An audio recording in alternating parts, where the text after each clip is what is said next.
Where the heck is everybody? What is going on?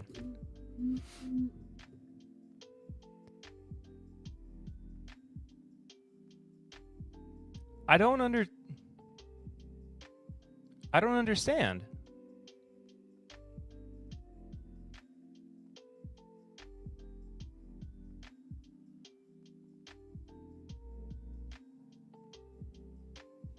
Hello?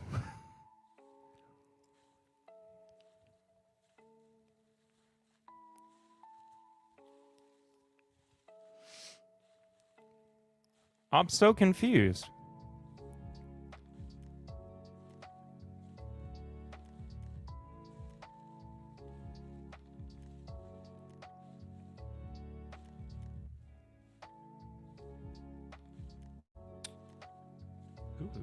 Who is Rob Weave?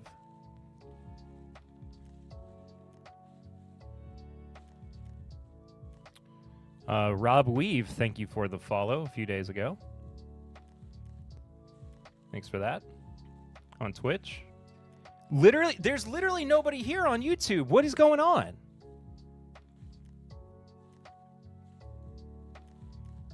I don't understand.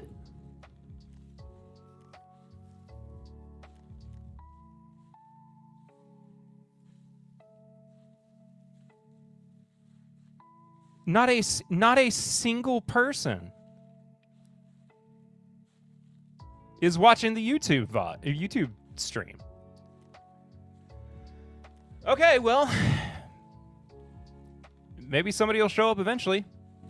But in the meantime, it's going to be like recording a podcast, I guess. Hi there, I'm Perry. I am the host of This Is My Bourbon Podcast, and also I do these live streams on Thursday nights, but literally nobody's here tonight for some reason. I am so confused. But hope everybody's well. Hope you're having an excellent week. We're on day 23 of the government shutdown. I still have my job. Haven't been furloughed. Haven't been fired. So those are both positives. It's a beer and bourbon pairing night. If you're watching on the replay, thanks so much. Did the World Series start tonight?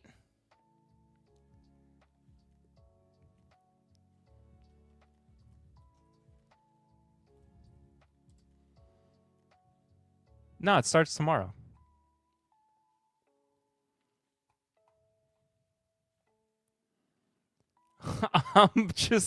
I'm at a loss for words.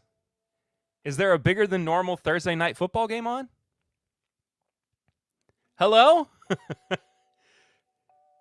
Is anybody out there?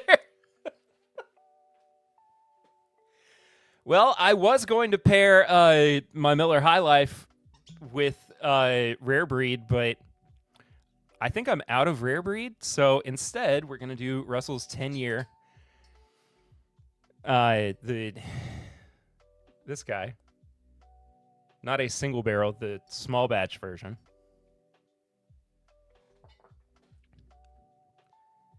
And here's Miller High Life. I typically, for anybody who doesn't know,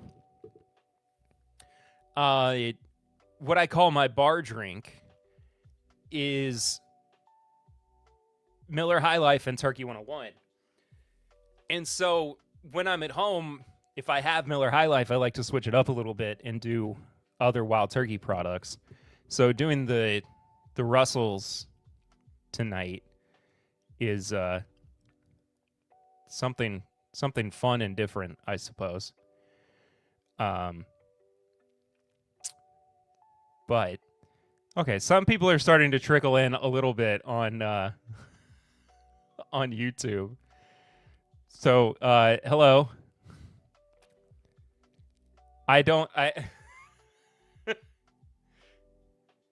If you're here, say hi, please. I don't know what's going on. I think YouTube notifications might be busted.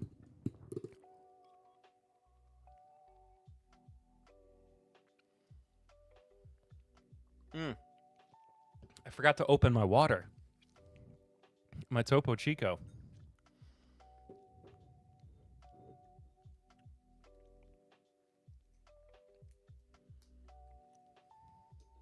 What's everybody drinking? It's just a very awkward... Oh, my Lanta. That spilled everywhere. And I don't... Oh, well, I've got these paper towels nearby.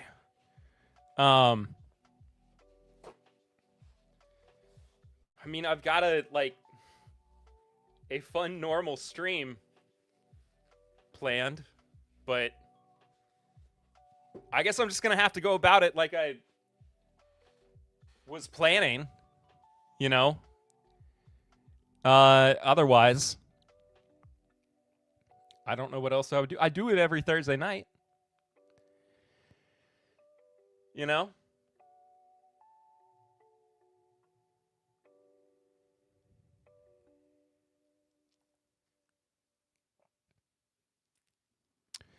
So if you want to support the show too, subscribe if you haven't done so already.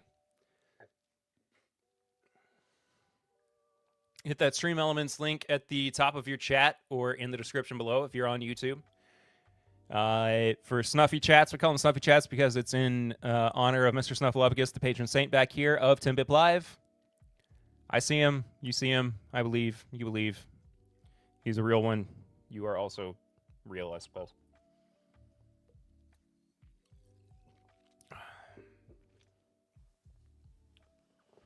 As far as personal news goes, I don't really think I have any at the moment. I'm still kind of exhausted from being fully in charge of well, that's not entirely true. I'm pretty rested. But I did have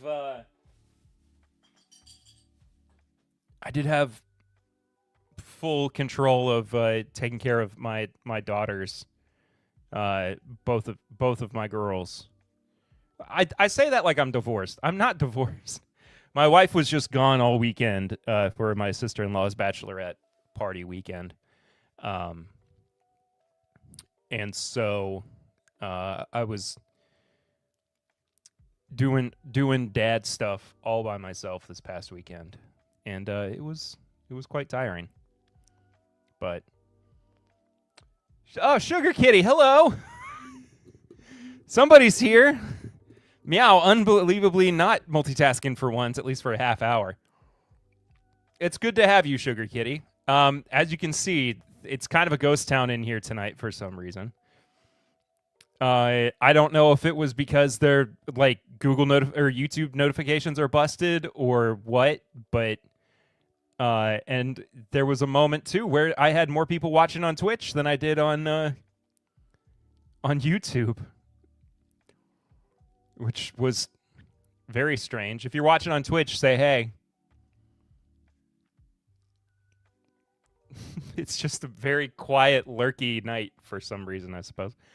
But otherwise, if you haven't listened to this week's episode of the podcast, please do so.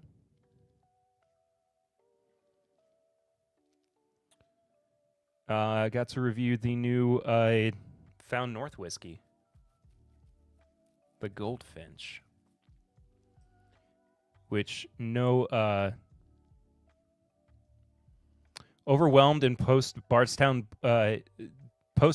Blitz or a browser crash like I just had? I don't know.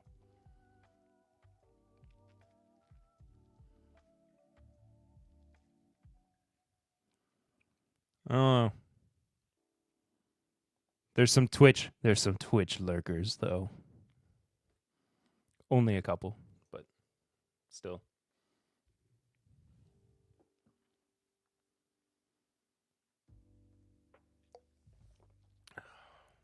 I just friggin' love Miller High Life. I really do. So, first bourbon and beer pairing of the night is Russell's 10-year and Miller High Life. Like I said earlier, I was trying to find my rare breed, and I think I finished my bottle. So,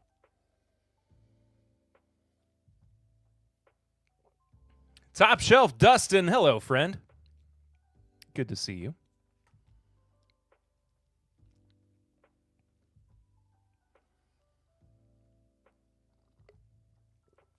Why are the names showing up? Who needs rare breed when you have Russell's 10? Not a bad sentiment, honestly. I mean, this particular Russell's 10 is phenomenal.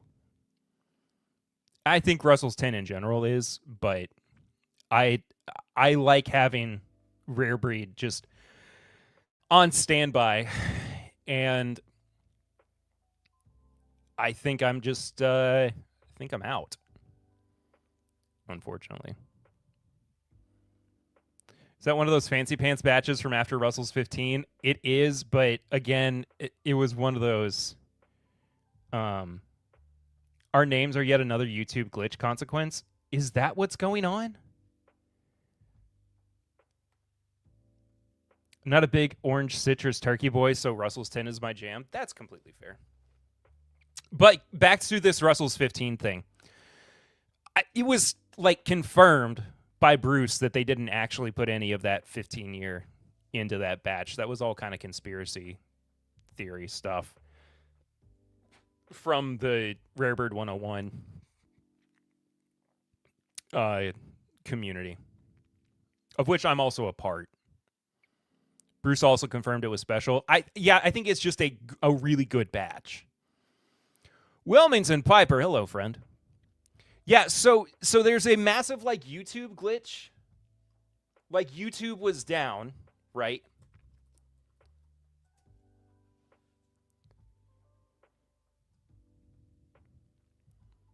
He said something was different about it effectively. Yeah.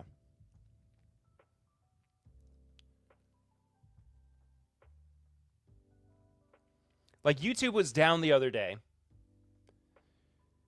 It's been happening on and off. Joe the Sample Guy, hello.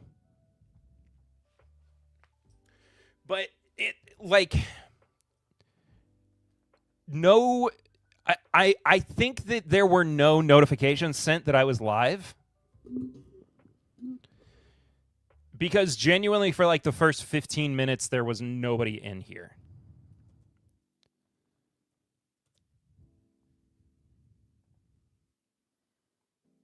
User reports indicate possible problems at YouTube.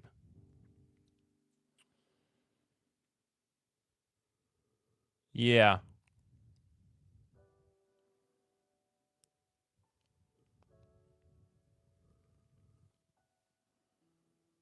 The name issue's been going on for a while. Okay.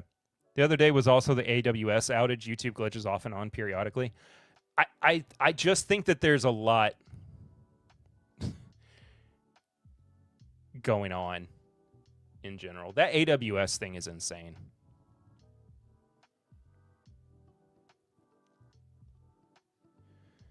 Anyway. To be fair, I never get notices. I just see you on the left side with the live button and come over. That's totally fair. Possible errors with YouTube. It's owned by Google. They're done. Hashtag explanation. Yeah. Yeah.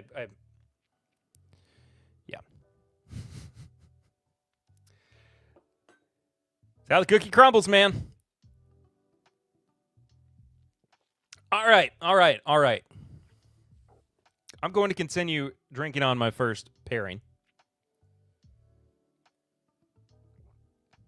We have a very light news night tonight. It's been kind of a slow week. Guys don't complain when a small startup like Google has some struggles. It's a very light news week. Of course, the shutdown is still in effect. So there are no TTB labels to talk about.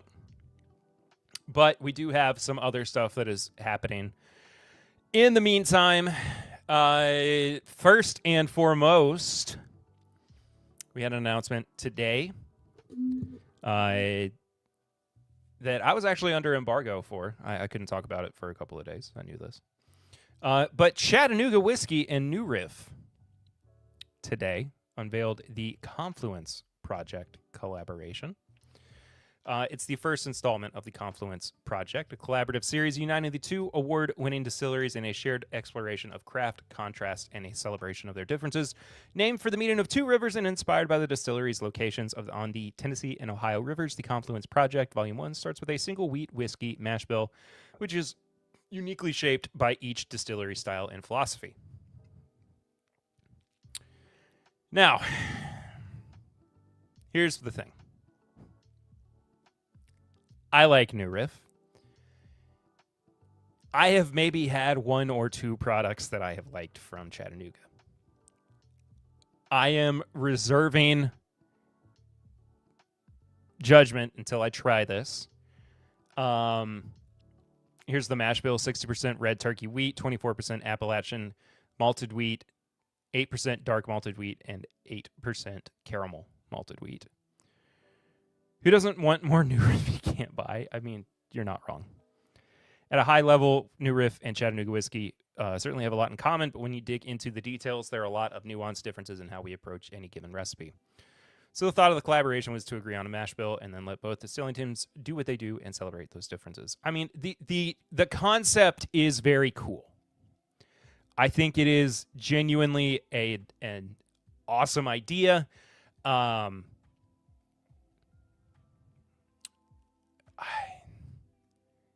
It's something that I wish, more distilleries would do. I just, I just am not the biggest fan of Chattanooga whiskey. As someone who can get New Riff's hard to get stuff, I don't hate it, but I also feel like a dick loving their stuff nobody can get. I mean, fair, but at the same time, I mean, what are you supposed to do? Enjoy it because you can. Share it when you have it. You know what I mean? Do what you got to. So, speaking of products that people likely are not going to be able to get, because, vacation season, Jack Daniel's announced, was this today? Yesterday.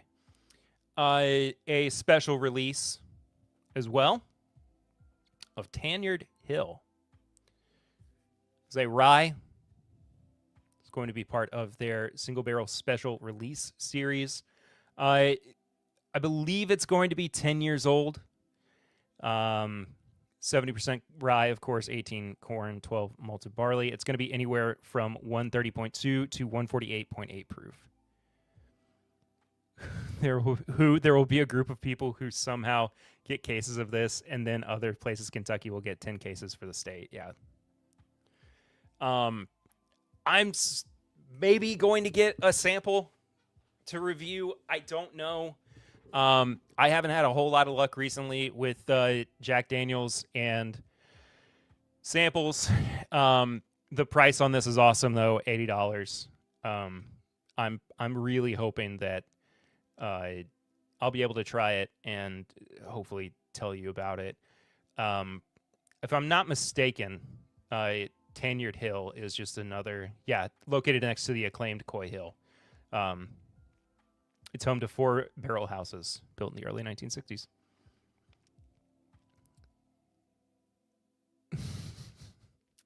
Jack is generous with media samples unless you're top shelf whiskey.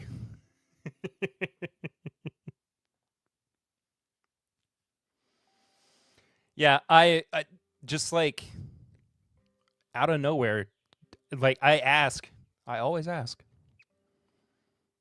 Maybe they were waiting for me to talk about it on my live stream, like I said I was going to.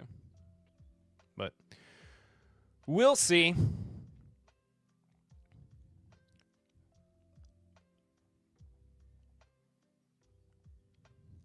I almost unclicked the non-necessary cookies there, and then also hit, give me all the cookies. Jim Beam announced a 3-part Hardin's Creek series of releases. The Warehouse series, R, W, and G. That's Mushroom, Beaver, and Owl.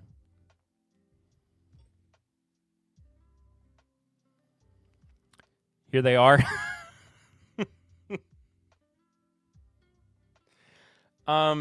It's kind of hard to make out, but it looks like Mushroom and Owl are 110 proof and Beaver is 104.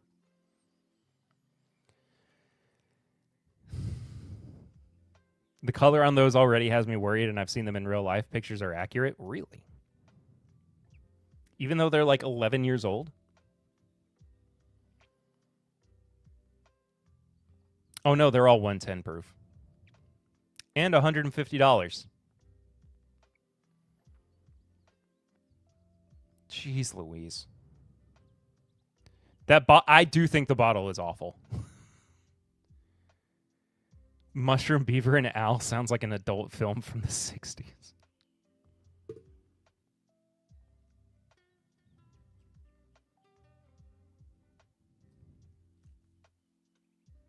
So you're concerned that it's 11 years old and the color doesn't look... Okay, I gotcha.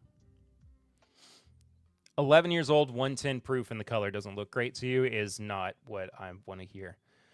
I think whiskey must be good then, because bad bottle equals good whiskey. Look at Old Turkey 101, for example.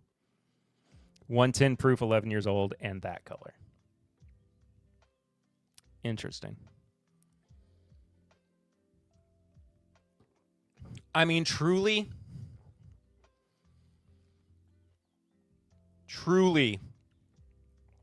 some of the ugliest bottles I have seen in a long time. Maybe the ugliest. Honestly, like, the art looks AI generated. So far, the few people I know who had it seem to think it's Beam. What do you mean seem to think? Why would it not be Beam?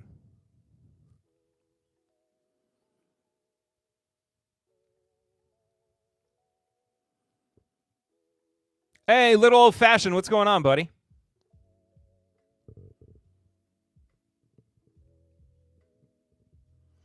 Oh, like generic Beam. I gotcha. Little old fashioned, by the way. I watched your the hunting video that you put out, and I am not a big this is me being very honest. I am not a big advocate for hunting videos. I think they get kind of overblown. I really enjoyed yours that you put out recently. It was good. It was very good. It can pass for a grocery store apple cider? I think so, yeah. That artwork looks like they took it off a Velvet poster sold at Spencer Gifts along with a black light. Seriously, 60s porn. It's just bad. It's just really bad art. It's just... I really think this looks like it was AI generated.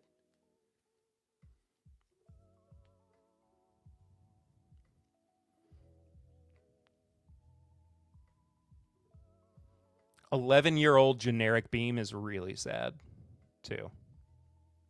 For $150. What's an owl in 60s porn?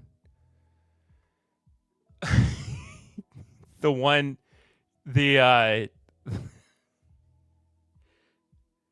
color green is really strange. The owl is the one who watches. It's a guy named Owl. What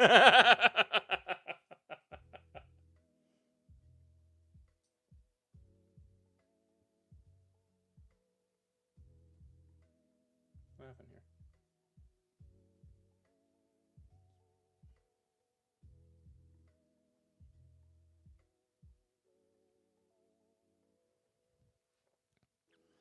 Rye equals green, but that much green is not whiskey. Big Al. Also, Jake Miller, what's up, buddy? Good to see you. I forgot to say hi to you. I apologize. All right, I can't look at this anymore. I got to move on. Seriously, one of the guys in Discord said it was good nutty beam, but didn't say see why it was 150. Yeah, I don't get it. Green River Wheated Bourbon named world's best bourbon at New York competition. Says Ryan Richardson of the Owensboro Times.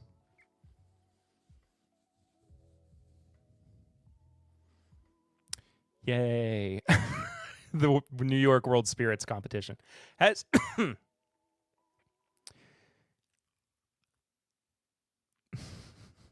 Big Al Yankovic. Al was Allen Iverson. Now it's just Al. No, it's not a rocks glass. It's the bottom of the Green River bottle.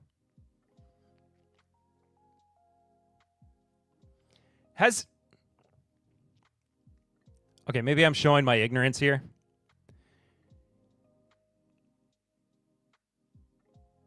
Is Jimmy's middle name actually Al?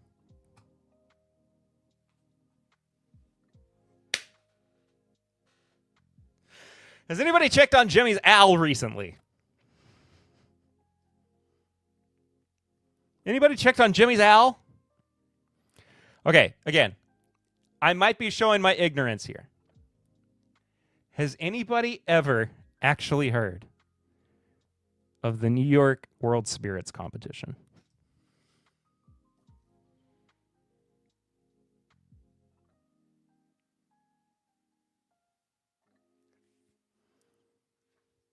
Is that what we're Owl? Is that what we're calling it now? The fact that you call it an owl tells me you're not ready. Doesn't every whiskey get a medal if it's entered in competition? I can take a leak in Pappy and call it a blend. It would medal. No, not every product medals if it goes into a competition. If a product doesn't meet the standards for what is ostensibly like a bronze medal, then it won't place per se. But Dustin makes a good point. Nearly all products medal, but not all.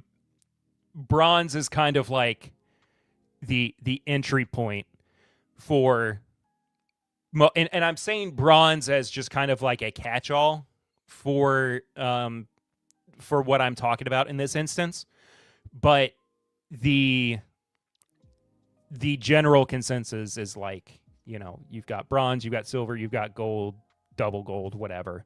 Double gold winds up being like the top of the top. But in this case, though, the New York World Spirits competition has named the world's best bourbon as Green River Wheated. I was a judge in one of these things. We were told to grade everything to effectively a B+, so even a B was kind of shit.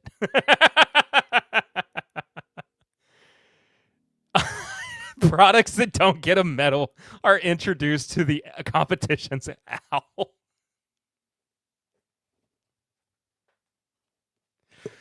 We're having fun tonight, folks. Okay, so there was not really any response. I've never heard of the New York World Spirits competition. I've also never heard of the Tasting Alliance. I'm not saying that there isn't any merit to either of these organizations. But okay. Malort gets a medal. Has Malort ever gotten a medal?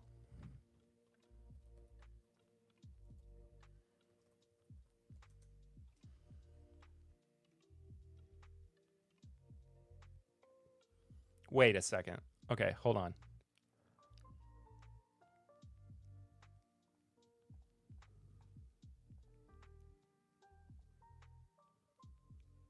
Voodoo Ranger and Malort?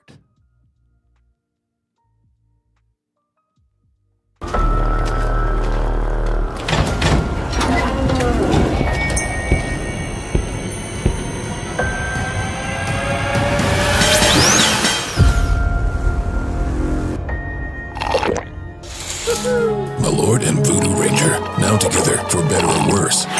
Probably worse. Oh my God.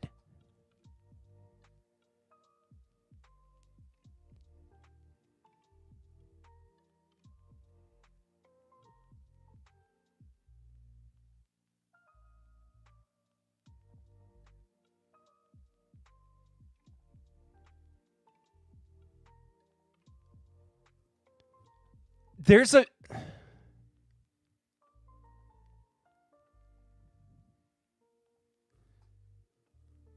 I cannot believe... Please stop asking me if I want cookies. A limited edition IPA brewed to capture the signature bitter wormwood flavor of Malort. It'll leave your taste buds begging for mercy.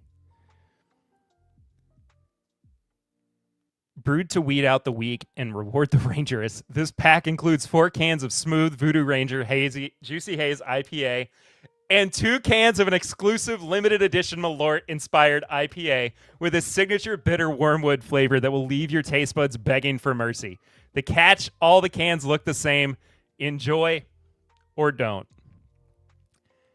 How did I miss this? Dog, this packaging is amazing.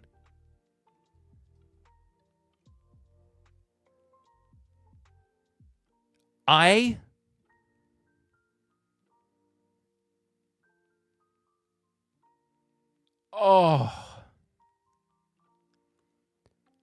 it was only available at one place.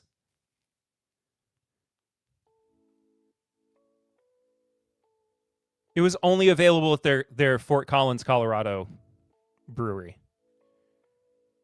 That is such a bummer.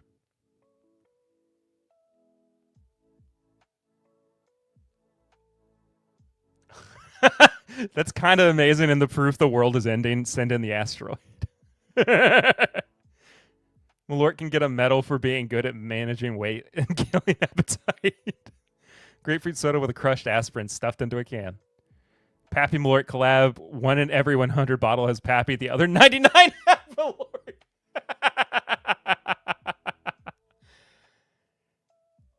Man, I am so bummed that this didn't get like a wide distribution. This would have been great for streaming. Anyway, I wanted to see.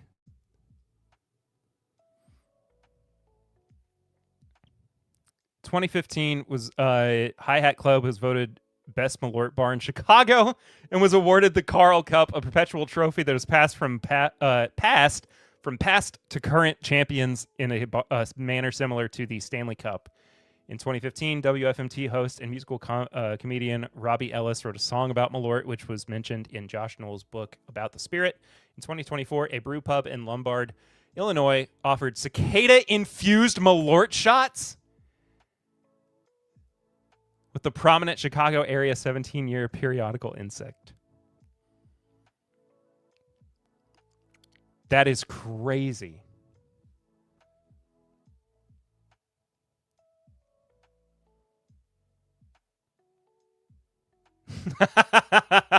Malort is now the Holy Spirit.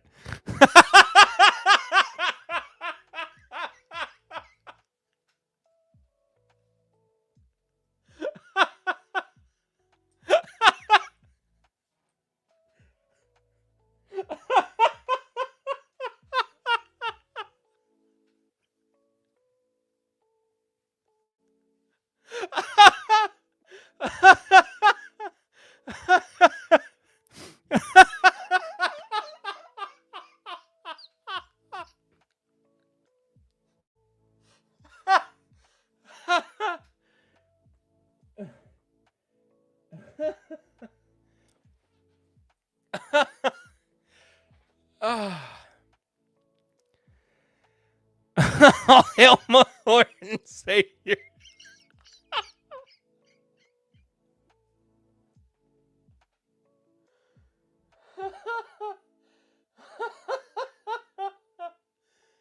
Bro.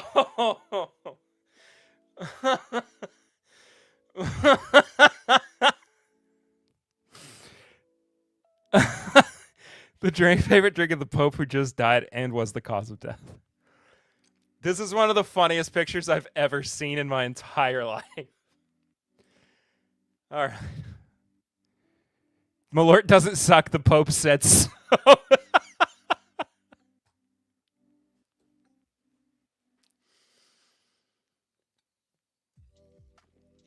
Nothing has ever convinced me more to become a Catholic than that one picture.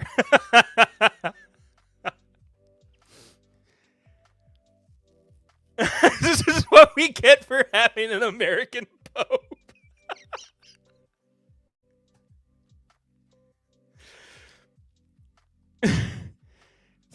Forgive me, Father, for I have sinned.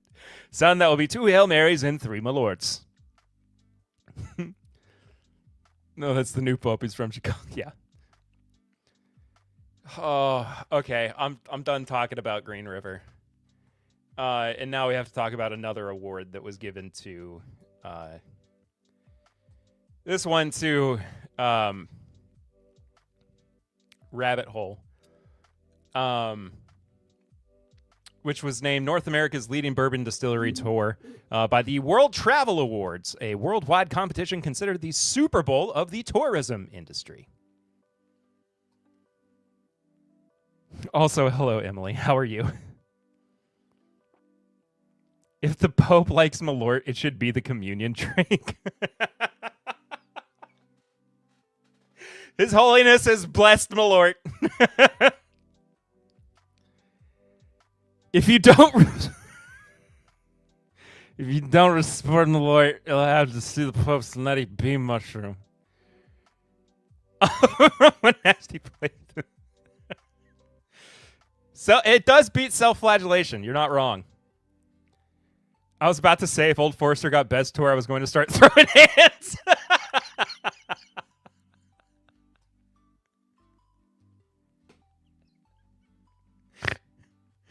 Hey, welcome to Old Forester. We're known because we're on Whiskey Row. Did you know that we were open during Prohibition? Who wants to taste some whiskey? That'll be $35. Have a good day.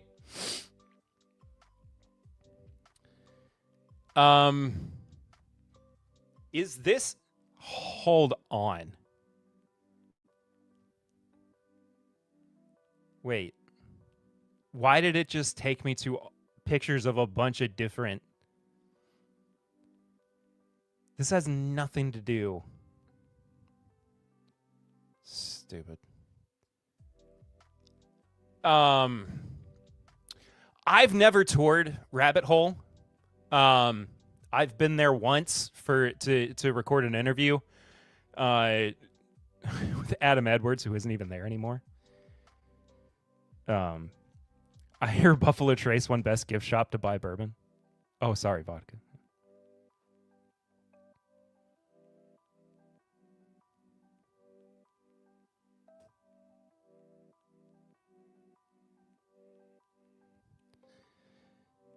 Check out this still. We use this sometimes. The barrels in here definitely have whiskey in them. I just don't. I don't know, man. Whiskey Oracle tells fortune at Bourbon and Beyond. Oh, I did this. I have a video of this. What is happening? I hate the Courier Journal's website. It's so bad. I like... What the heck? I like the Courier Journal. I like it way better than Lexington's newspaper, but their website is absolute garbage. He's right. Gotta go stream myself. Dustin, have a good stream. Good to see you, brother. Hope you have a good one. I want to pick from Rabbit Hole, only distillery I ever went to. How did you like the tour? Having been there, being our resident expert on the distillery, I feel like such a Maker's Mark lately, but their tour is so sick. Maker's might genuinely have the best tour. I got to pour some more of the Russell's 10 because I'm drinking it quicker than I am the Miller High Life.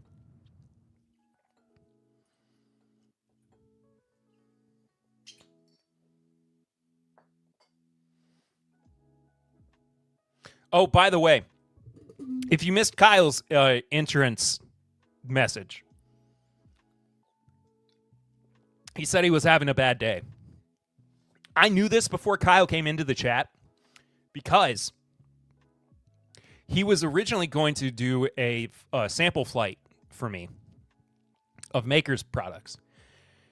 And like 30 minutes later, he texts me and he goes, "Never mind, day went to absolute hell." And I was like, I get it, man.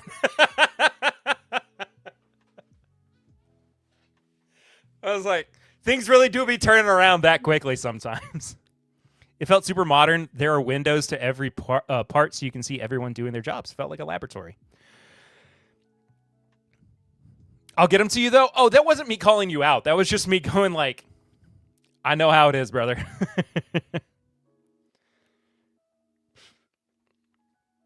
So I want to get, sometimes Mondays come late. Zopher, what is going on, brother? How are you? I know what a mess, yeah. So this story has kind of gone under the radar as far as I can tell. But it also is not unexpected.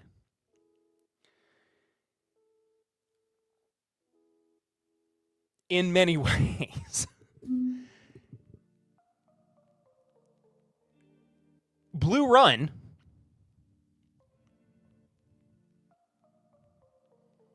Oh, wait, no, this is Molson Coors.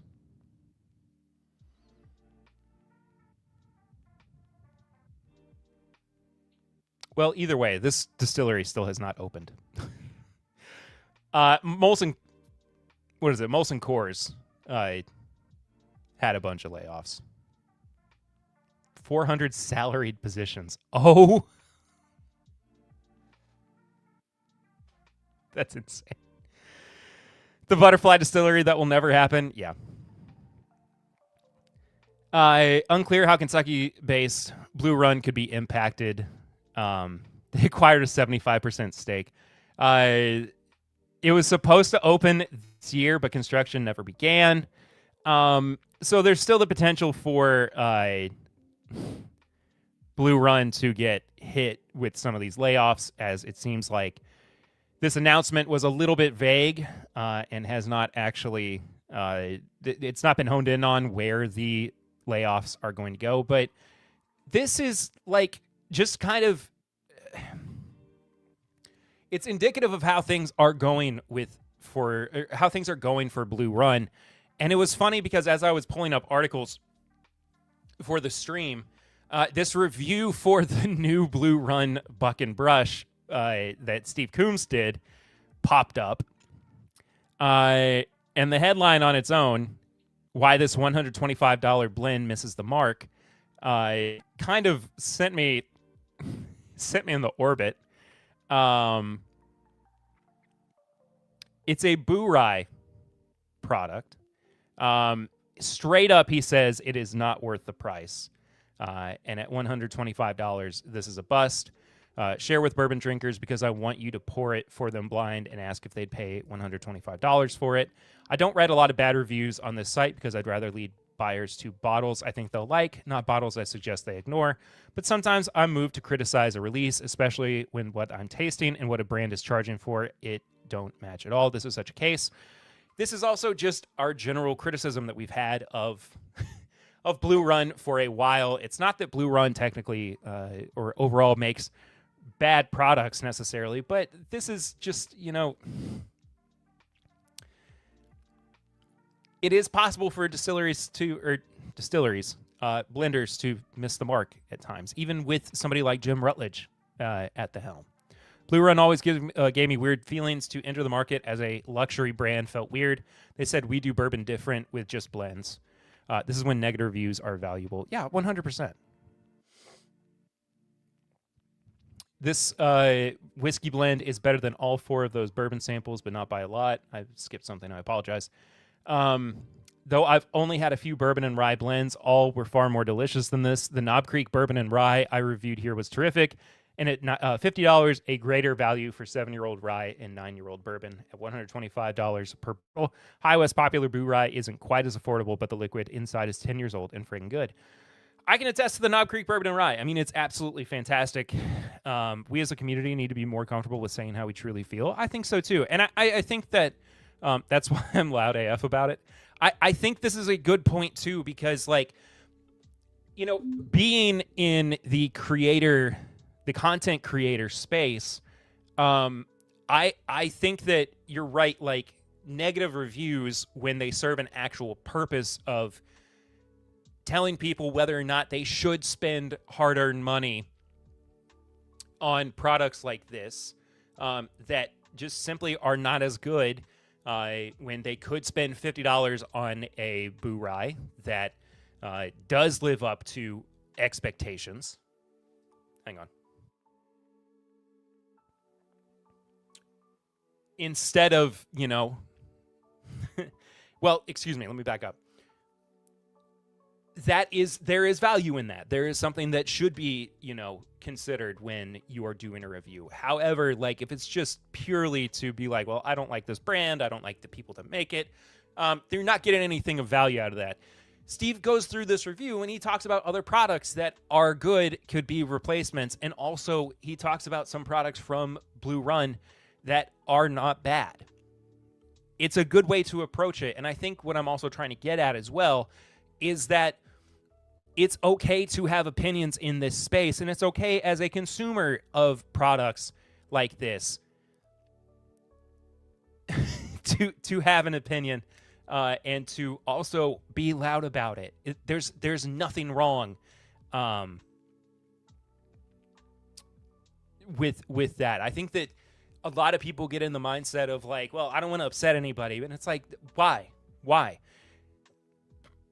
Producers are listening. They want good feedback. They want people to say what they think and what they feel about their product, so that hopefully they make a change along the way, and they wind up giving you a better product that more people want to actually purchase. I have run into the problem in the past, and this is very publicly something that has happened to me. It's not the Mattingly thing. I've talked that to death, and if you want that story, I'll tell it another time, or you know, whatever. But what was the name of the friggin' brand? Hang on. Bower Hill. That's what it was. Okay. So early on in the podcast, my dad and I did an episode where we reviewed a Bower Hill single barrel that was just not good. And and the people from Bower Hill heard that review and spiraled. Particularly one guy from Bower Hill who was on their social media team absolutely friggin' spiraled over that. I gotta find. I'm gonna have to. Give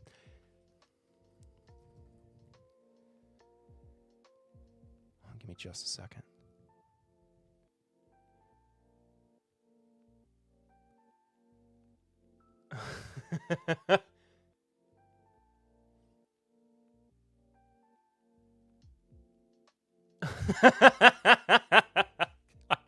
I forgot how bad this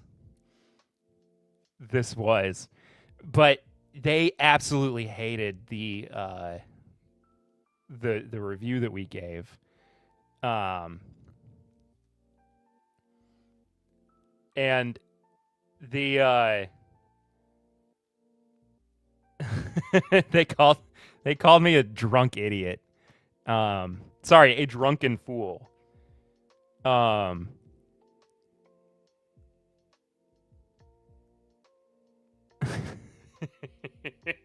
It was fun. But they tried to make up for it, and they sent a bunch of other products to also try. I haven't tried anything from them since, but they were curious about like actual feedback in the end. And it leads to, in this case, like, again, this is warranted. I mean, Steve did a good job. I think 2 content creators instantly questioned Blue Run and deserve some credit. Trev Wilson and the Junkies were always hard on them for their pricing. Some reviews are different from negative reviews. I think brand should be comfortable with that too. Well, yeah, for sure. Big Vic, what's going on, brother? How are you? The Bourbon Wrench and the Shelf Turds sent back every sample with a no for picks because they just said none of these are good for a pick. Liquor brand blames customer for drinking product. Nice. Yeah, it was good.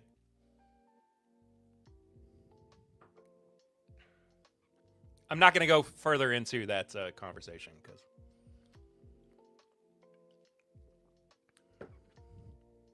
it was interesting. It was quite a lot.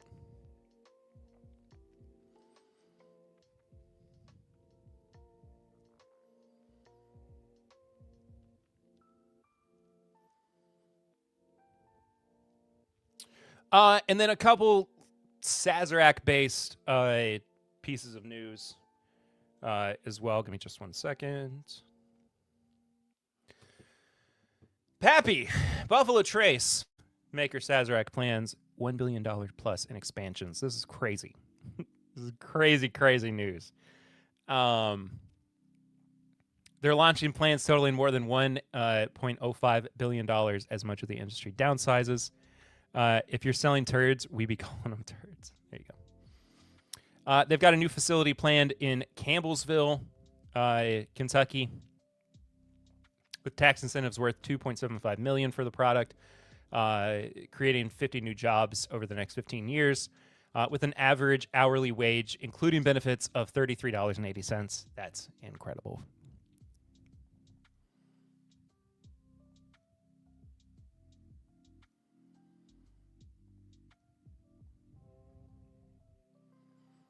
Yeah, more Wheatley. Jeez. They're also expanding into New Albany, Indiana, which will create 25 new full-time positions. And they're also purchasing brands. Earlier this month, the company bought Texas-based Western Sun Vodka and Distillery for an undisclosed sum, its third purchase in 18 months. So Sazerac do be making moves. And I believe this is the Campbellsville announcement. Taylor County? Yeah. So this is more specifics on the... No, it's pretty much the same stuff. Doesn't matter. All right. Well, anyway. It's all the news that's fit to print. So can we get we can get real Saz on the shelf in the next decade? I mean, maybe. Who's to say? Imagine if they just gave us 107 all day. Wouldn't that be nice? Where's my favorite picture?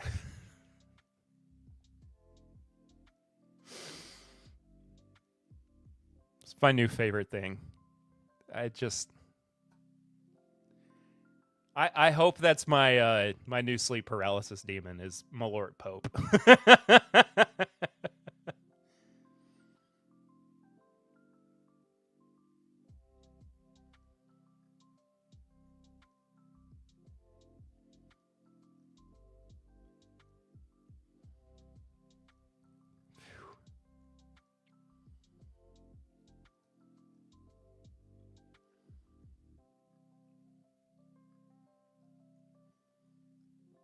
Anyway, sorry. So the Buffalo Trace hate was semi-unwarranted. They expanded after the boom to a reasonable scale. I mean,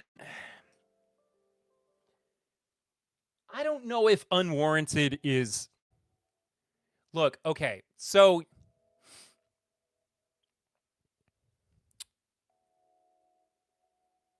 I don't know if unwarranted is the right word here.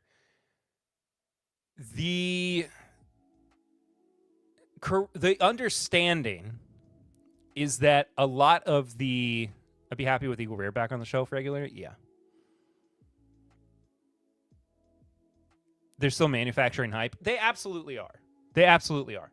What I'm like mostly getting at is like like if we were to get a little more like granular, I suppose, about some of it, like the issues with not being able to find some of that product, that a lot of that got down to distributors, holding product ransom, not delivering, which was crazy stuff to even talk about out loud. But at the same time, I mean, Buffalo Trace is still a corporation. They're part of a larger conglomeration. There's no reason to act like they're infallible in any of these instances. I mean, it is what it is. They're trying to make money. They're not mass layoff like the ones that expanded Peak Boom. I see what you're saying there, and I will commend them for that. However, I think that's a product of the fact that they have better heads on their shoulders in terms of how to actually operate and maintain a successful business. Whereas a lot of these distilleries, a lot of these places where we are seeing mass layoffs, or we are seeing, straight up bankruptcy or going into receivership or whatever, so much of that is coming from startups,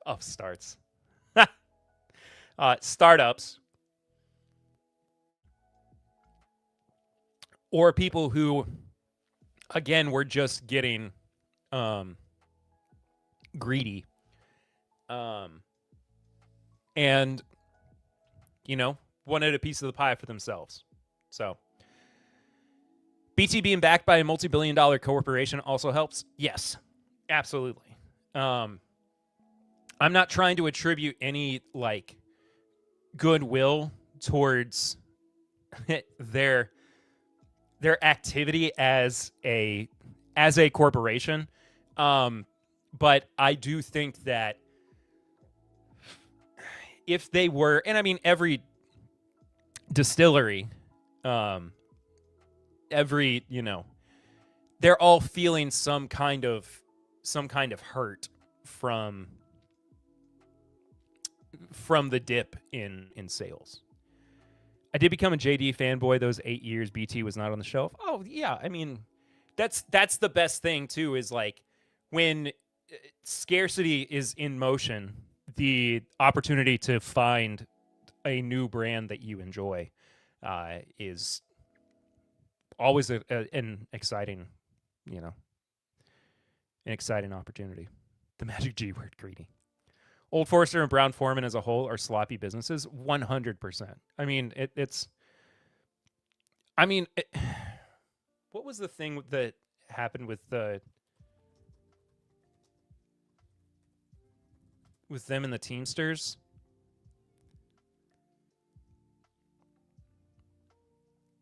This was last year. Yeah.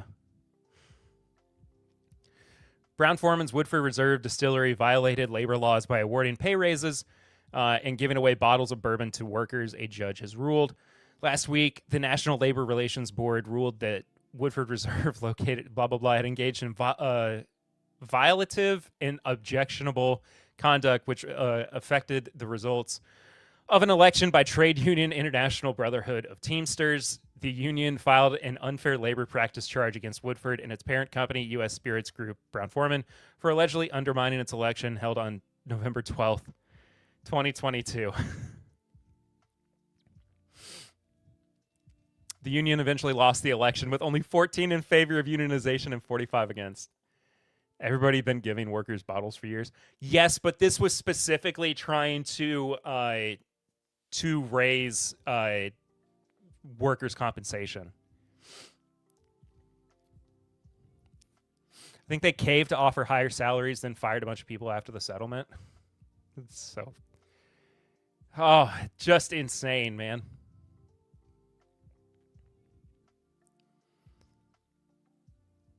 Where does it say what actually happened? Because I think that they like. I remember reading. That they had like before a meeting they put. Yeah, the company also said it periodically rewarded workers with bottles for accomplishments or in recognition of events, claiming that the double oaked gift was due to the workers achieving a new SKU record between May and September 2022, but there was no explanation given for the timing of the gift.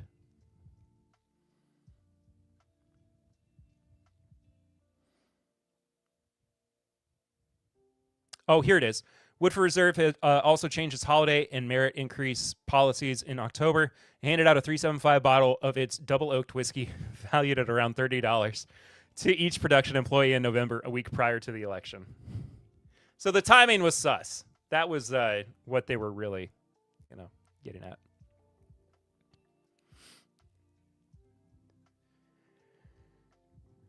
I remember back in the day, they gave the workers a Jack Daniels and Old Number 7 every Friday. That's a heck of a deal. They paid less people more to even budget when saying they would pay everyone more. Yeah. I mean, it was just a bad, it was a bad situation.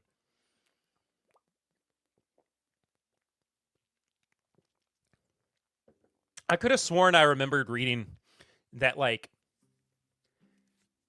they had a meeting, like a roundtable meeting. And I could just be misremembering this and like it's an implanted memory or something. Where prior to the meeting, they went in and put a bunch they put these bottles like in the chairs of the labor team. Brown Foreman go brr. You got a raise. A month later, you were fired. Dog. Again, this goes back to like what I was saying recently, that like we like to act like everything's all hunky-dory in the bourbon industry, and that it's not like other industries. It's the same thing, man. Everybody's trying to make money. Everybody's trying to, they all overpromise and they all underdeliver, even to their workers.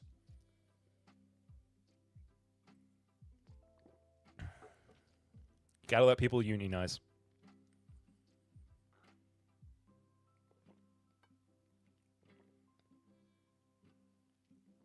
All right, I'm gonna grab my. Ooh, I am sorry. I'm gonna grab my next beer or two for the next pairings. I'll be right back. I'm gonna mute my mic so it doesn't sound like I'm clanging around too much.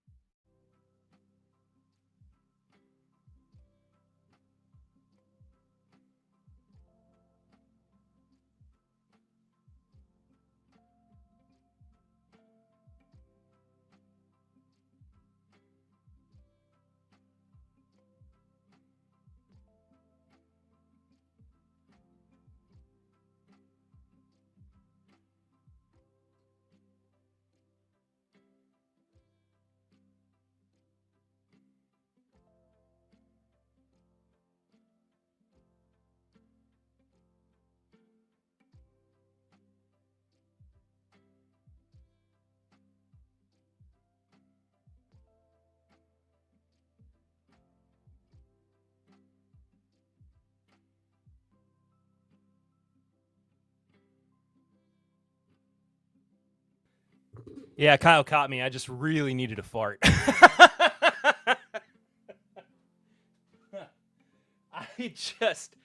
I just really, really needed to let one rip.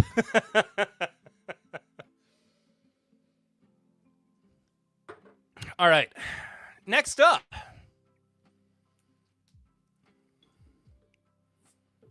Oktoberfest from Sam Adams. Really needed to rip one. Whiskey Sensory Shenanigans. Hello, Michael Schneider. Good evening, all of you wonderful whiskey people. Good evening to you, brother. I hope you're well. Sam Adams Oktoberfest. Cyber rolling of the driver's window, if you will. My dog just farted. Your dog's in good company. I didn't fart. I don't know why I keep acting like I actually did.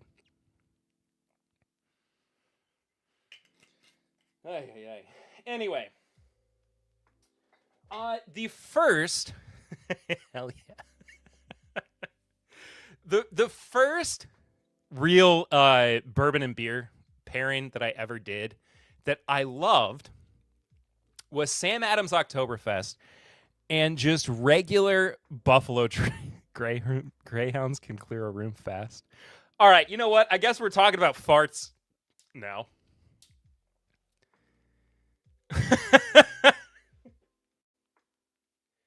I'm losing control of my chat.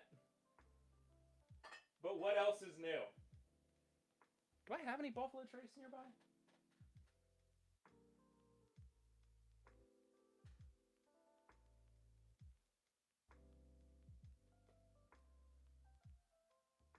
Don't think I do.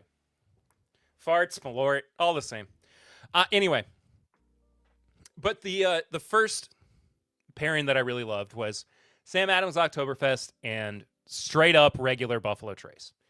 And so for this week, I thought I would do something slightly different and do benchmark foolproof and see if that works out. Because why not?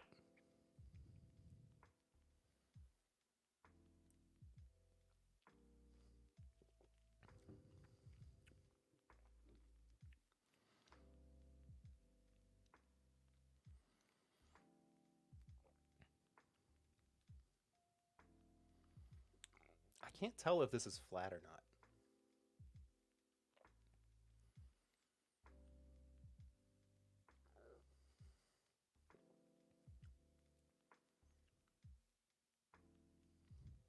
It's not entirely flat, but it's not like...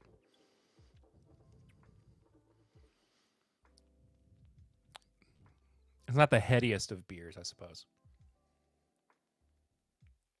Man, I still stand by benchmark foolproof.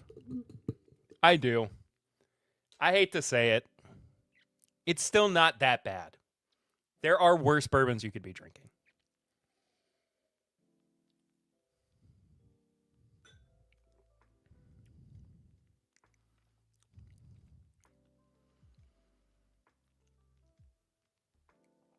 Benchmark foolproof sucks. Where's that timeout button?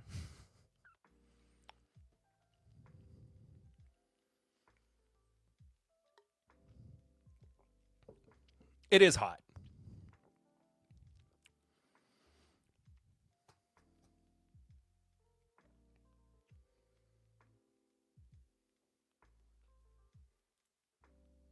Okay, this pairing isn't working the way I was hoping it would. I thought maybe.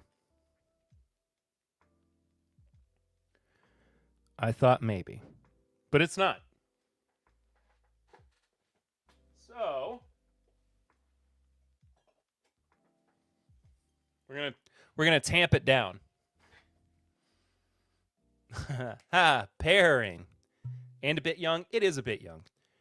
But for what it is, there are much worse bourbons out there.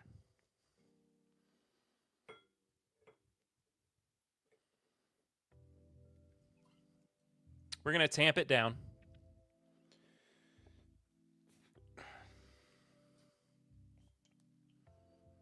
Taylor Small Batch. See if this produces. It's a great budget, high proof option. Yeah, for sure.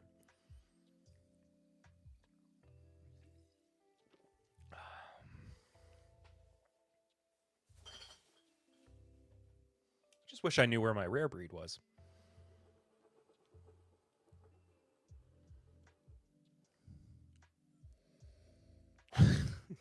It is crazy the quality difference between Taylor Small Batch and Benchmark Full Proof.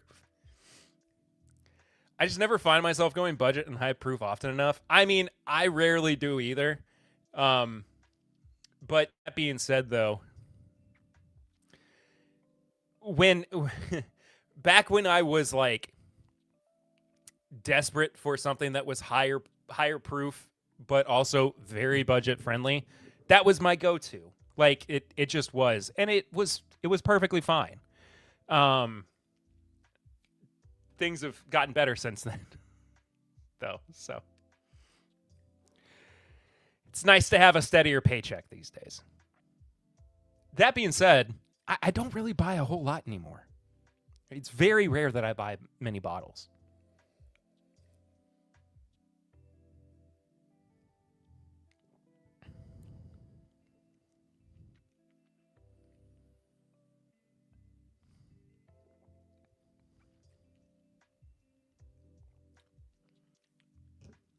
Okay, much better. I still think that Buffalo Trace is probably the way to go with this, just regular Buffalo Trace. But I'm not about to do a third pour for this one beer.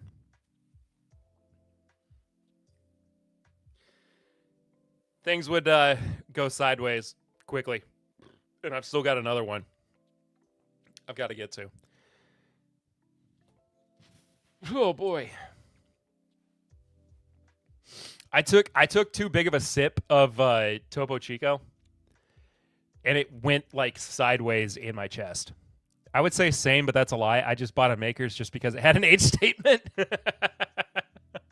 We were talking about that, and I was saying to Kyle that I just don't know, like, I don't have a good reason to be excited about this other than the fact that it literally just has an age statement on Maker's Cast Strength. I'm going to be a bit of a tater about it. What am I supposed to do? You know, sue me. Sorry, I just totally, like, punched my microphone.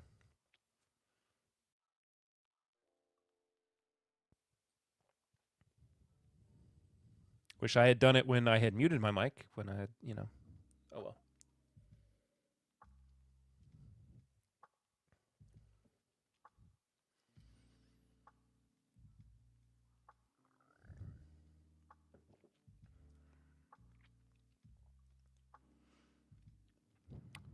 It's beautiful.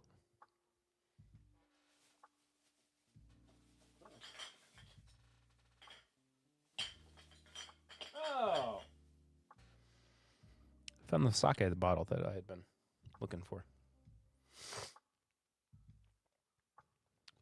It's just got such a nice combination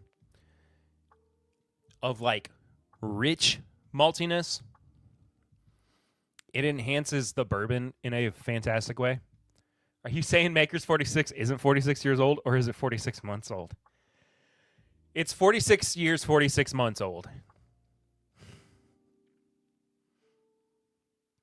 I'm just saying you can taste the 7 years and 2 months. What I'm going to have to do when I do that flight next week, Kyle, is get a bottle of the unaged, or the non-age stated Maker's Cast Strength and compare. Unaged. I'm going to get some White Dog. Which, Maker's White Dog, it's pretty good stuff, man. I always liked it. There was a couple years ago, we hell yeah, White Dog. My dad and I took one of those mini barrels, and it wasn't like a true mini barrel, just like a, you know, gallon or 2 gallon or whatever. It was pretty big.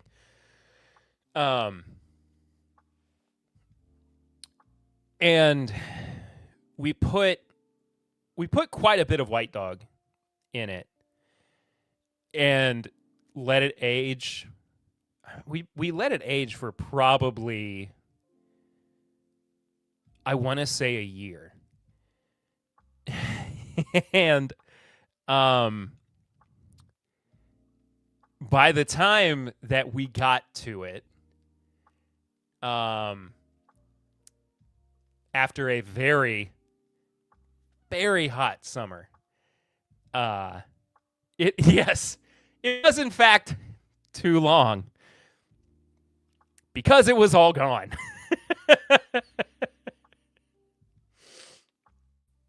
It was completely evaporated. There was absolutely nothing left in it. And then when I tried to, you have to, so hear me out. I'm listening.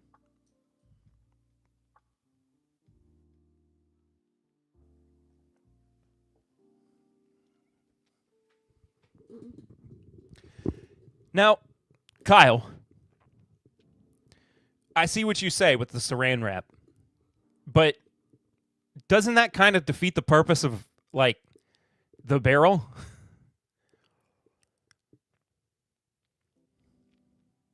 Am I crazy? Wouldn't it just get, like, yeah, I can't breathe. Then it would just get, like,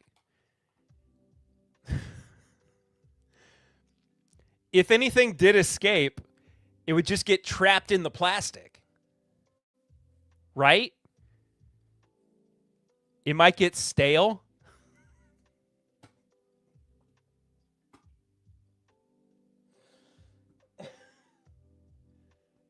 What do you mean? What do you mean it might get stale? Like, it would get cloudy? Okay, hear me out. Yeah, the oxygen helps with the aging. Let's hear it. Let's hear idea number 2 here.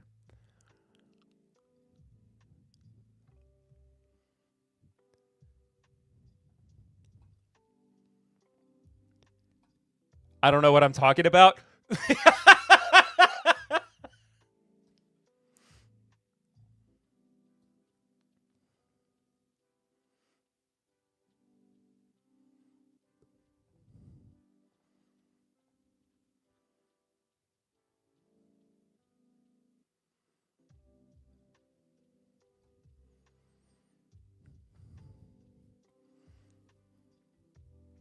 What do you have to say to that?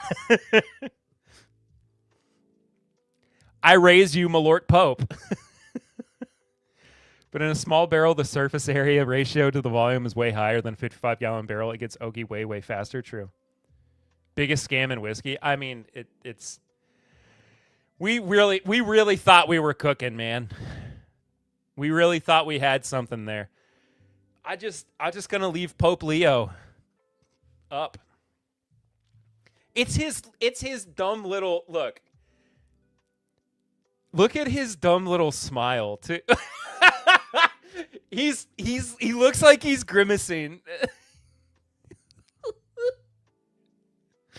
He looks like he's grimacing because he just did a shot of Malort.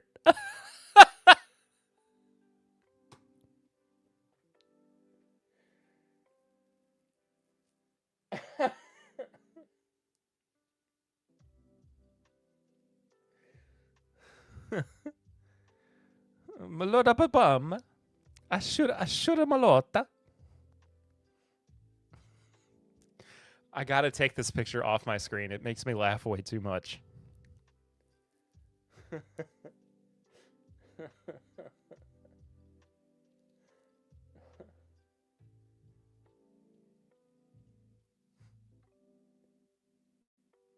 like blessing people. Like, holy water smells different. He was like, oh, he forgot to switch it out. He was playing a prank with some of the monks and or some of the cardinals, and he put Malort in it. That's that's what the smile is. He's got a sneaky little secret. It's the unholy water. Oh, I'm gonna get him. I'm gonna get him.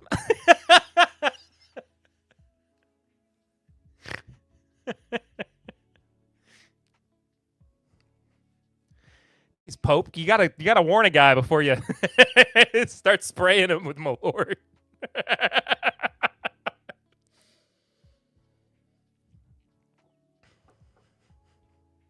Have you said your Hail Marys yet? You're gonna need to.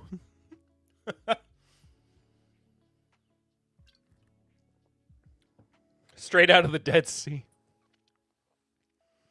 Then a monk walks out with chartreuse.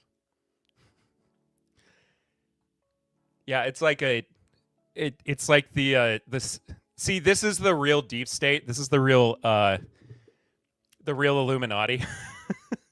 It's when all the religious figureheads meet at the Vatican, and they all bring their their special liqueurs. I like this conspiracy theory that the Vatican cooked the vote so that Pope Leo would get in, so that they could finally have Malort as the official liquor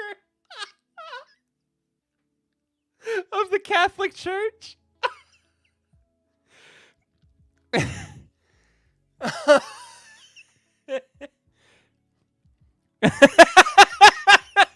Pie Jesu Domine, Maloteris Requiem.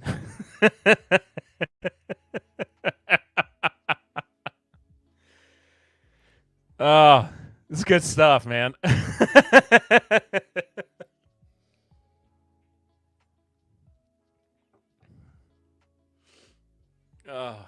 Who knew there was election fraud at the Vatican? Whack. Is Jeff Whack here? I can't wait for the next pope after to move in and looks around like, why the hell is there 5,000 cases of Malort in my chambers?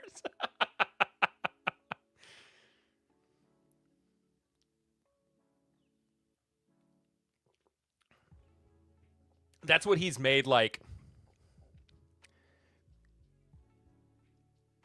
He's made like his bed out of. It's old Malort cases. He's got Christ on the cross modeled out of Malort bottles and cases. Yeah, he makes a throne of cases of Malort. It's exactly what I was about to say. Oh, you were doing the whack from Monty Python. I got you now.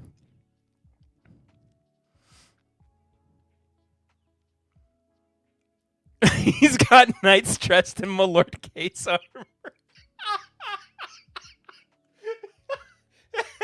Like in it's cardboard knight armor. Like he's a 7-year-old.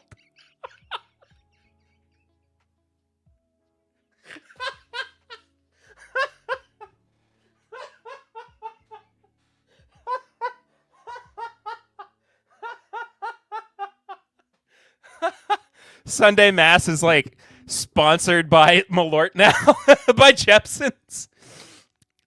Close to the Swiss Guard colors.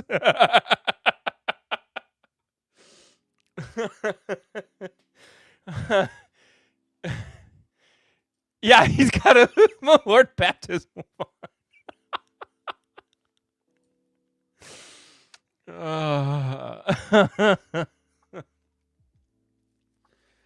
God, this is way too funny to me. Oh, man.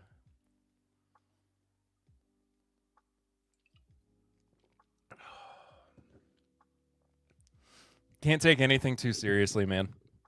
I mean, A, it's because I'm not Catholic, and B, I've like, this Pope rules. I love cool Pope.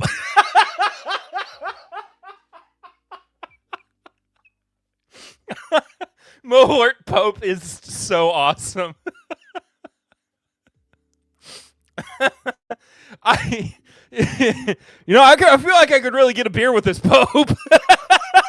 Cool Pope ribs. I'm Catholic, so there's that. I'm sorry, WP. I'm not trying to take the piss out of this. I'm very sorry.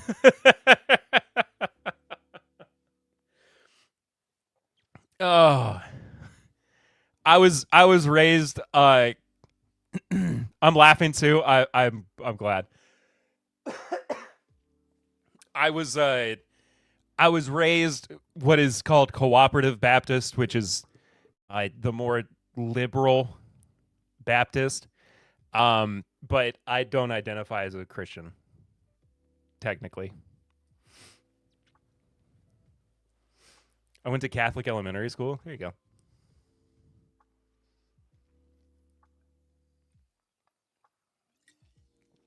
Anyway, this was fun. Raised Southern Baptist. I'm a heathen.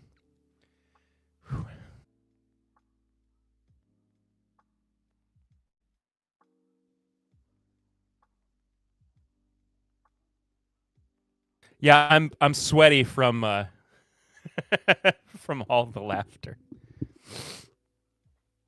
Future headstone, Pope Leo, biggest malortus.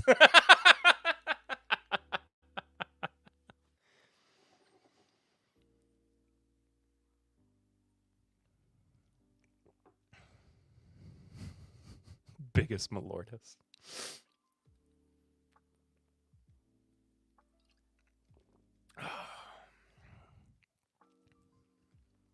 That was awesome.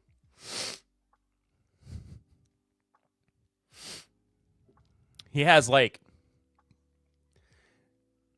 Do you think Leo can bring a Super Bowl to Chicago? Did you see the thing where like he apparently cursed the Cubs?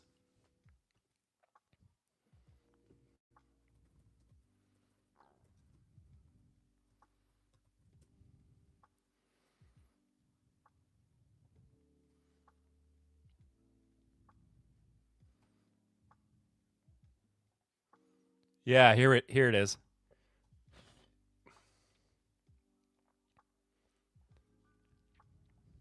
Hold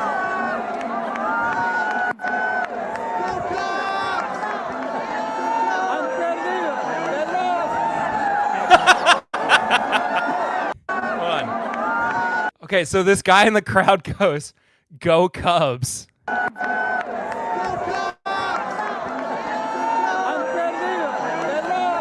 They lost.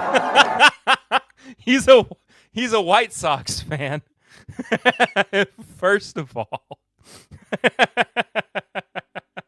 But I swear there was something like, hang on. Yeah, he said on perdido they lost.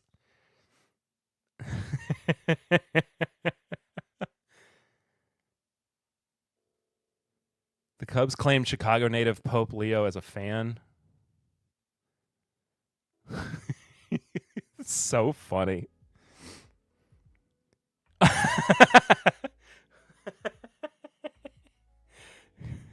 I love the idea of using the Pope to help or hurt a superstitious fan base. Absolutely.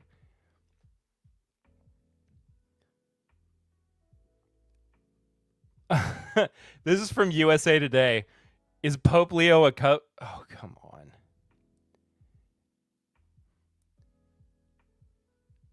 Is Pope Leo a Cubs fan? I have faith he has seen the light. I was raised to root for two teams, the Cubs and anyone playing the White Sox. Does that make me a horrible person? Probably, but it also makes me a North Sider.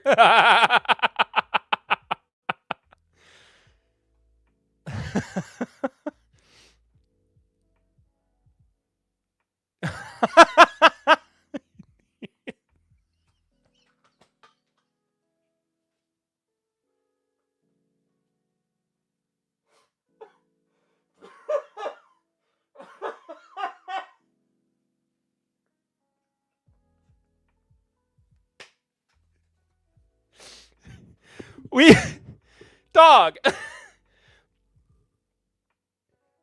We live in like the most cursed timeline and also the most unserious one. This is insane, dude. How does this picture exist?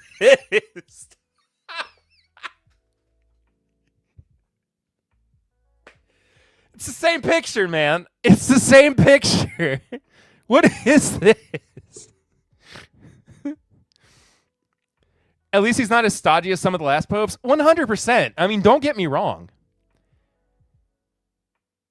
A friar wearing a Pope Leo-styled White Sox jersey walks around Freight Field, the Chicago Whites ballpark, at an event celebrating the Chicago-born pontiff.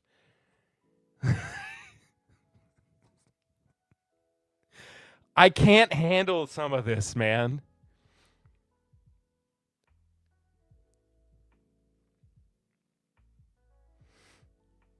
Oh, incredible stuff. This entire stream is... I didn't think that it was going to be so Pope-centered.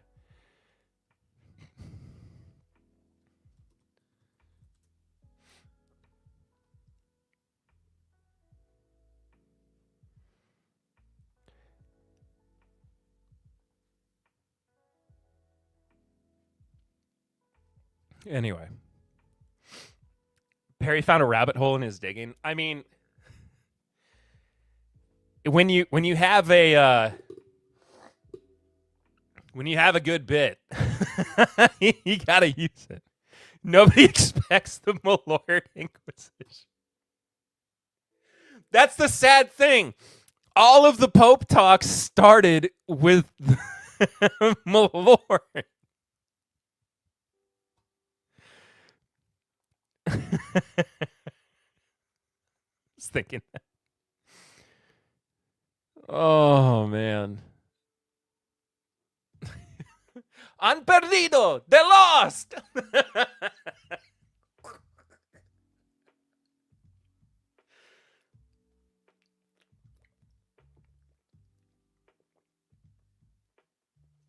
All right.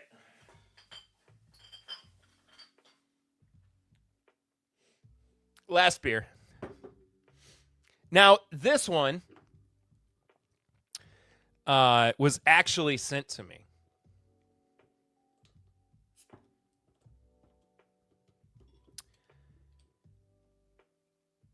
By New Belgium. Popes can cast spells. Idea at the next conclave, have the cardinals do a shot of Malort every time they don't elect a pope. Dude, if he leaves it in his will, they'll get through the next conclave so quickly. We need equal time on here for opposing viewpoints. My Lord Satan is a Dodger fan.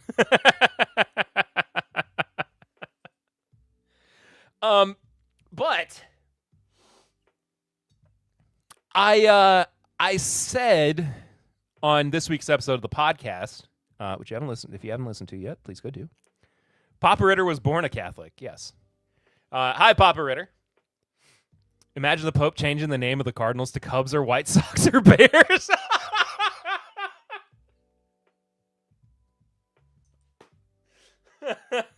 He goes out from his ledge in the Vatican. He's like, I have a decree. He's got it on like one of those dumb parchments. And he's like, I have a decree. From this day forward, all Cardinals shall be renamed to White Sox. Everybody's like, what? and he's got this smile on.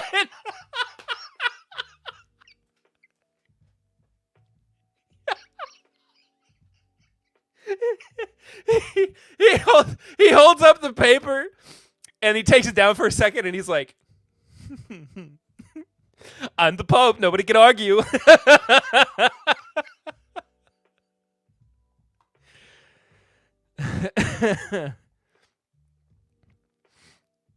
Change the White Sox to the White Rose. The Cardinals are now Bears. Outcomes what appears to be 25 heavyset Cayman and leather.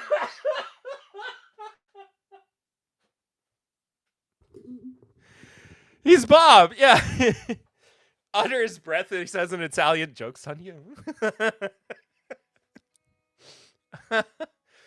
Yeah, my dad said the other day, if you ever saw the Pope, he couldn't call him Pope Leo. He called him Bob. Now, be honest, though. Be honest. Does this man with this smile look like Pope Leo, or is he Bob? Dog, that's Bob. This man's he's still Bob.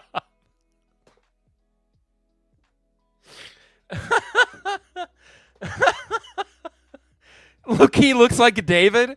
He does kind of look like a David, but he's effing Bob.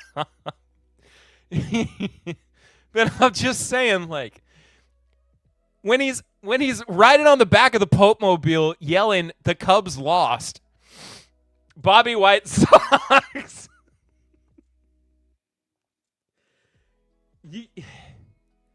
You can't be like, I'm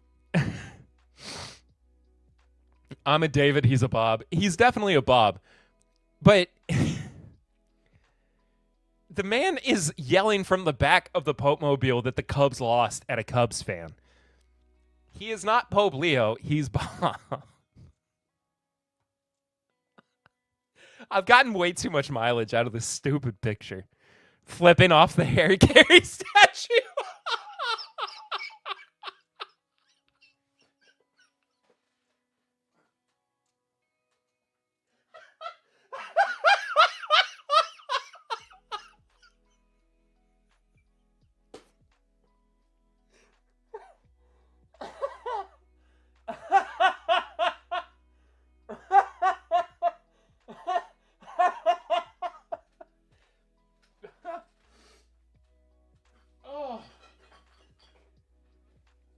Oh, man.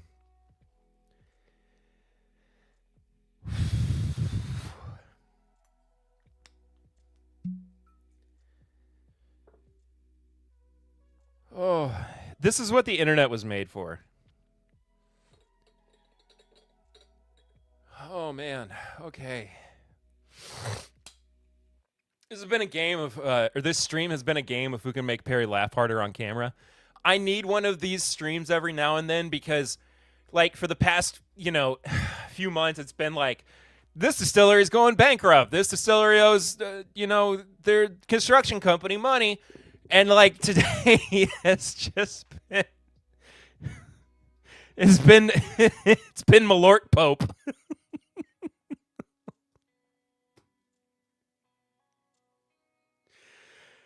Oh, man. Between that picture and this picture, I'm just like,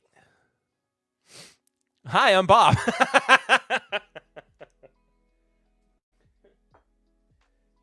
He going for a confessional. He's like, forgive me, Father, for I have sinned.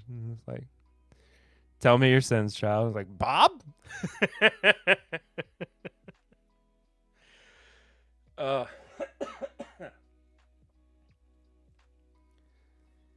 Oh, like started actively sweating. This is wild.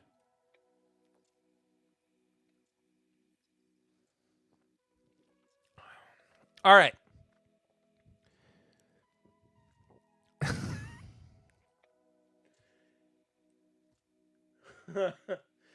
Next Pope needs to choose the official name, Pope Malort the First. Pope Jepson is so cool. Bob Jepson.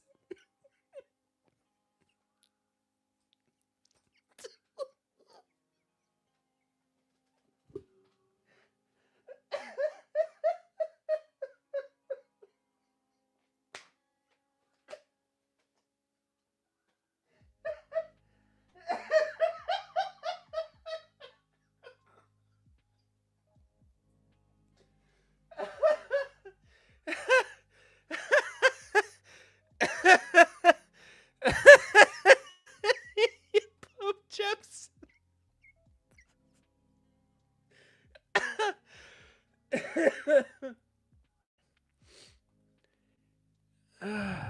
Your penance is 6 ounces of Malort. Oh man, I can't. George Pope Astro.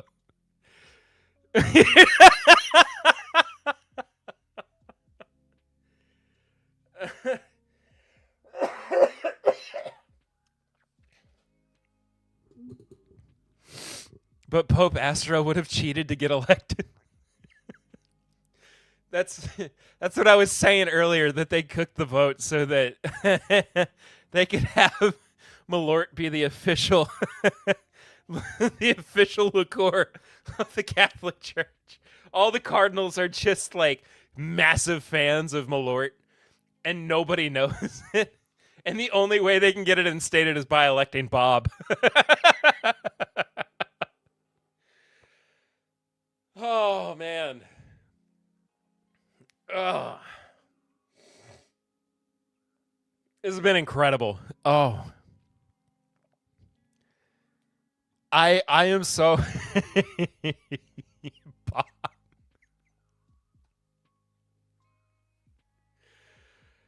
Oh.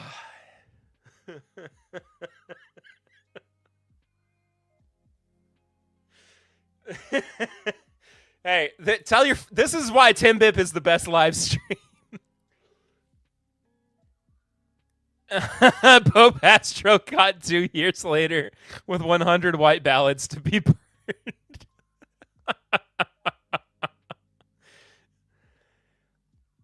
Oh. Yeah, this is why you tune in every Thursday night. Anyway, what I was saying, I hope I didn't mess up the vibe. This has been the vibe the entire night. Because I've got this stupid picture pulled up on my screen.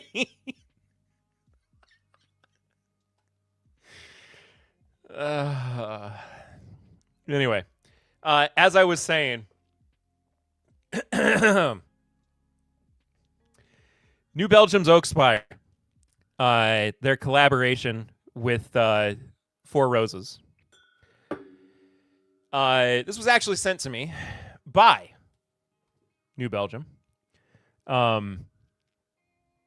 which is so cool, and I hope I get to do more with New Belgium in the future. They are one of my favorite breweries, and I think they make fantastic beer. And this, in particular, is one of my favorite annual beer releases. It is a bourbon barrel ale, finished in Four Roses barrels.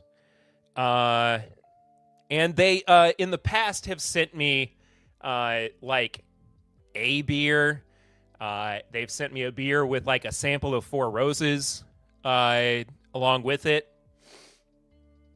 This year, they sent me a 6-pack, which was super cool. And I was very excited about it. So thank you to New Belgium. Thank you to Four Roses, I suppose, as well, for the collaboration.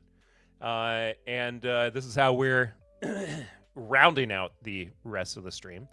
I've had a few of these so far this year, because I also had to buy myself a 6-pack because it's just that good. Like, I look forward to it every single year. And I just get that excited about it.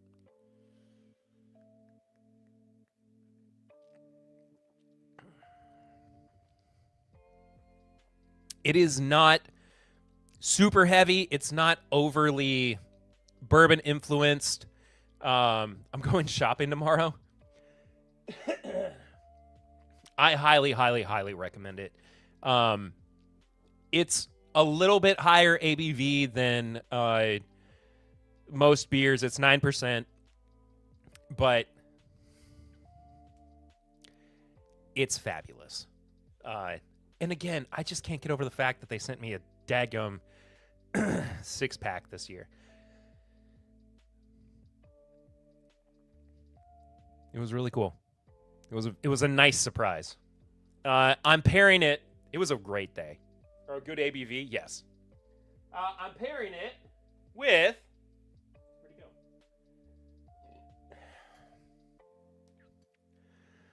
Small Batch Select, which I now need a new bottle of because this is empty. And is one of my favorite bourbons. Period. Just hands down.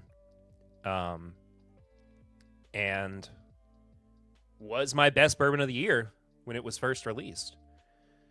Which I know I've looked up fairly recently what year it came out, and I cannot remember off the top of my head.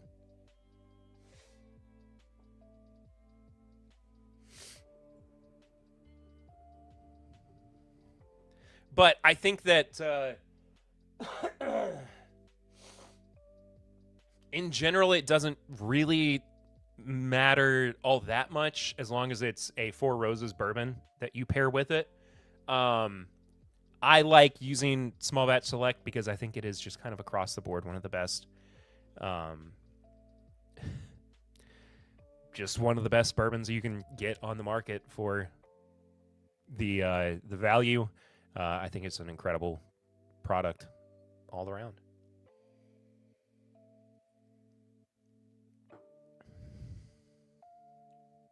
Having taken a sip of the beer before I took a sip of the bourbon,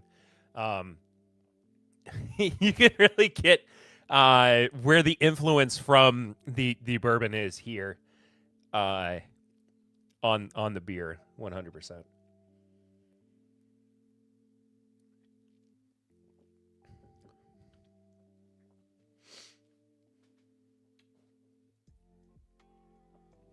The new 100 proof single the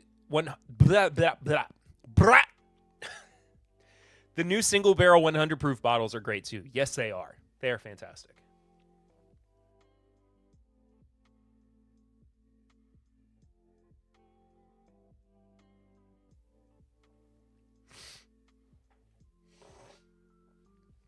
Oh, my allergies.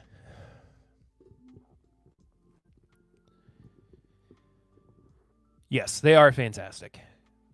I just think Single Barrel Select is that perfect, like, I don't mean like mid, because it's definitely not. But I mean, like, it's the perfect intersection of all of their products. I am falling apart. Goodness gracious. Too many carbonated beverages. Ugh.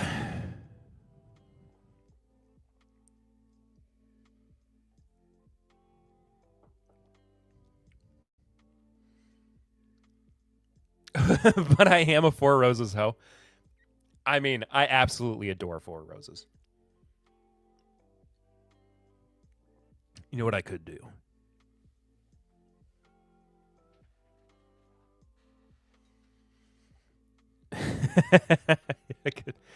I could take the 2025 Small Batch LE and pair it with the pair it with the OAKSPIRE.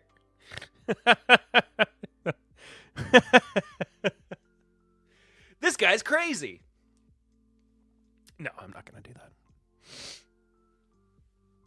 It got a very good score from me. What did I give it? Like a 17.5? 17 or 17.5 out of 20? A very high score.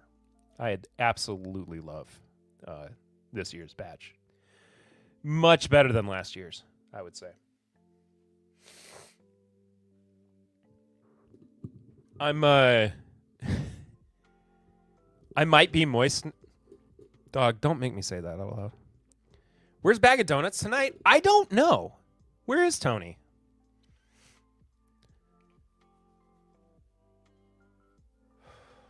Tony's not here. Shy Guy's not here. I don't know. What football is on tonight?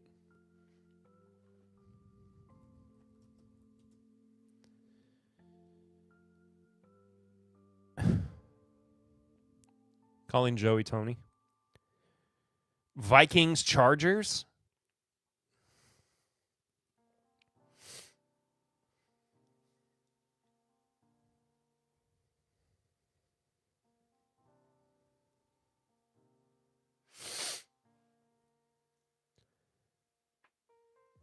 Tony left when you began to disparage Malort. At what point did I disparage Malort? What you all missed, Bob. What you all missed earlier was this, which I'm so mad that I friggin' didn't get to try. And also, Tony and I have both done shots of Malort. I've done a shot of Malort. I don't mind Malort. I've had bourbons that are worse than Malort. Like there is Malort. Hold on. I would drink Malort over some bourbons. And I'm not even joking. So what this is for people who weren't here earlier, but this was a collaboration that New Belgium Voodoo Ranger did with Malort, where they brewed a Malort inspired IPA and put it into a 6-pack. I can't get over how good this is. With their Juicy Haze. But it was only available at their Fort Collins location in Colorado. I'm thinking I'm too old for Malort. You are absolutely not too old for Malort. What a thing to say.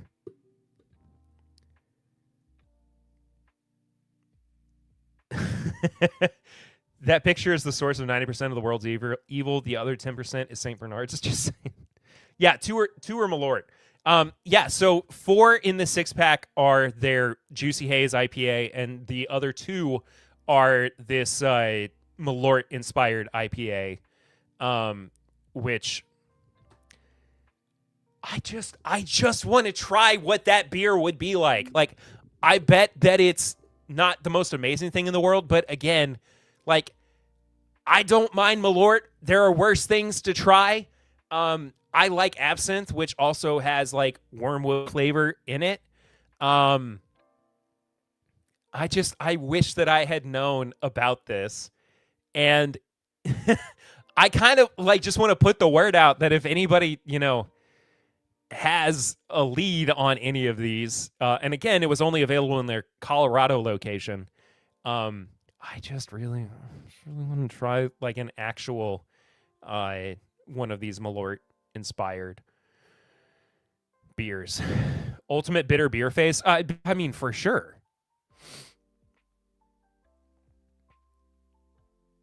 But also, here's the he looks like he doesn't have teeth in this picture. Wait, does he not have teeth?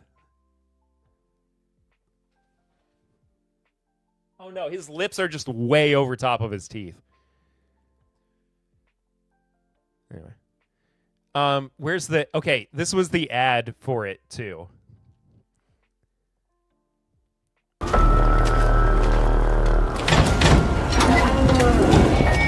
Those should be served in red Solo cups, 100%.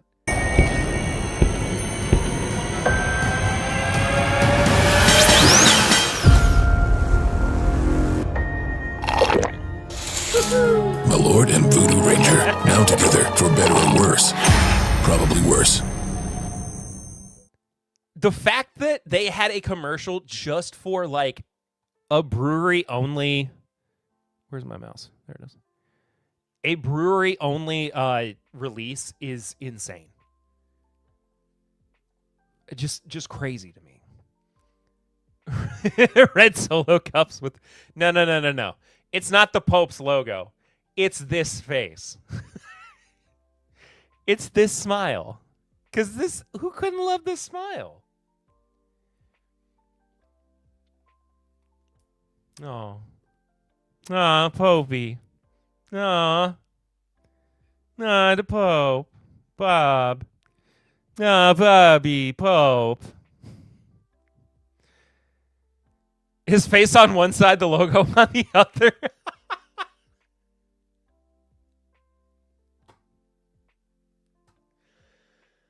All right.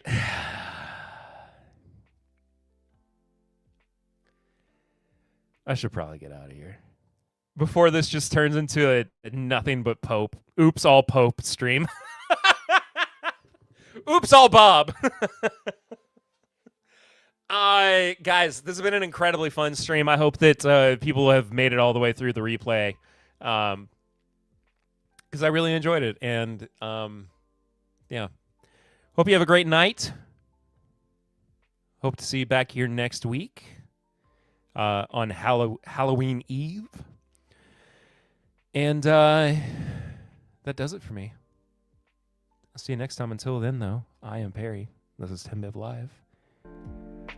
Be good to yourself. Be good to others. Oops. Oop, I bobbed it again.